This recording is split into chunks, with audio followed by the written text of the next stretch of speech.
Hello students, today we will be going over Chapter 10 Prerequisite Skills. This is page 186 in your blue packet. We will review graphing linear equations using axis, constant, and m. Number 1, the letter on the left side is the axis to start on. So start on the y-axis, y-axis, y-axis, okay? The constant on the right side of the equation is the point on the axis to start at. If no constant, start at 0. No constant here. Remember, constant is just a regular number. So that one you'll start at 0. This one we start at 3. This one we start at -2. Number 3, if the equation has a slope, that would be the number in front of x.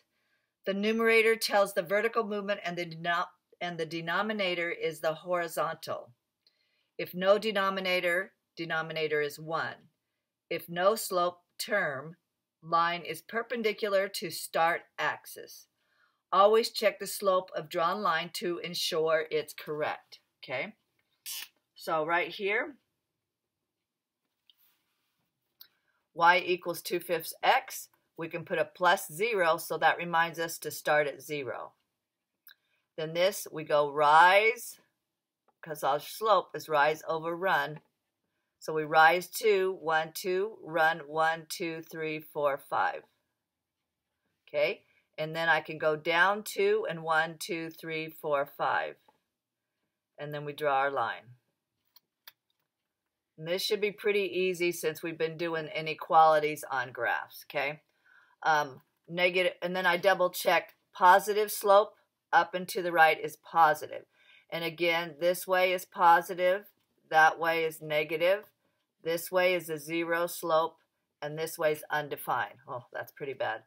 Undefined is straight up like that. And remember, 0 slope is y equals with no x, and undefined slope is x equals with no y. Okay, so here we start at 3, 1, 2, 3. Slope is -1/2. If you have the negative in front, we want to move it to the top. So that helps us know down 1 over 1, 2. Down 1 over 1, 2. And we know that's going to be like that. Okay. Negative slope down and to the right, so it's the correct direction. Y equals -2. So it does not have a slope. So it says if no slope term, line is perpendicular to start axis. So the start axis is y right here. And this is going to be perpendicular, and there's our starting point at -2. So if it's perpendicular to the start axis, it's going to look like that. Okay. All right, you should be able to do those other ones. And I'm going to go on. Okay, the next part, you're going to have to estimate the coordinates. For example, this one, I would say it's maybe 1. We're trying to estimate the point where the two lines cross. And actually, that's not what we're doing next. I was wrong. Sorry about that. Right here, we're going to estimate locations first. So we go 2.5, 1, 2.5, and up 1, 2, 3, 4.5. So there's A. B, -5.5. 1, 2, 3, 4, 5.5. Up 1. Okay. C, -7.1. 1, 2, 3, 4, 5, 6, 7, and a little bit. -1, 2, 3, 4.75.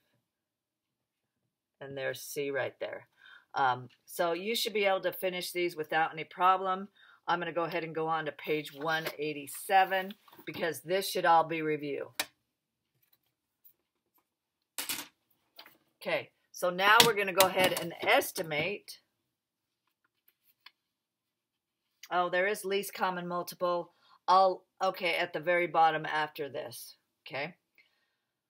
We're going to estimate this location, and for me, I'm going to think that's about 1.1 because it's a little further than 1, and then 1, 2, 3, a little bit above 3. So I would say 1.1, comma 3.1. Or it could be 3.2. It just, okay.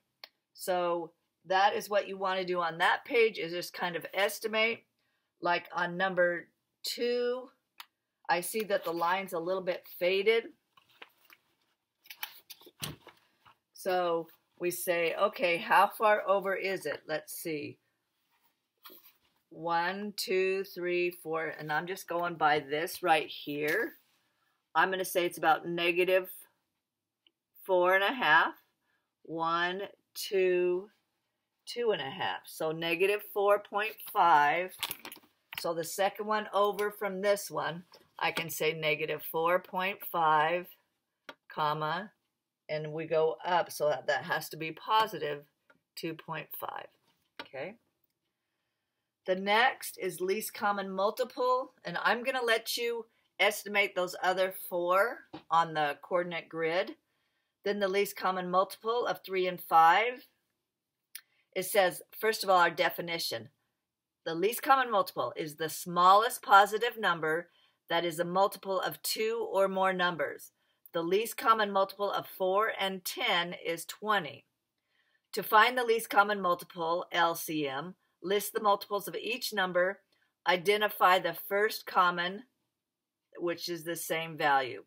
So if you have 3 and you list the common multiples, 3, 6, 9, 12, blah, blah, blah, 5 or 5, 10, 15, and we see that 15 is in bold, so the least common multiple of 3 and 5 is 15. So now we're going to find the least common multiple for 8 and 6. So I'm going to start with 8. I'm going to move this over here so you can see better. So I get 8. 8 times 2 is 16. 8 times 3 is 24. 8 times 4 is 32. And then 40. Okay, so there's our first 5 multiples of 8. The next one is 6. 6 times 2 is 12. 6 times 3 is 18. 6 times 4 is 24. Oh, we can stop there because we found a common one. So the least common multiple of 6 and 8 is 24. Okay. All right, you can do the rest of this, students. You rock.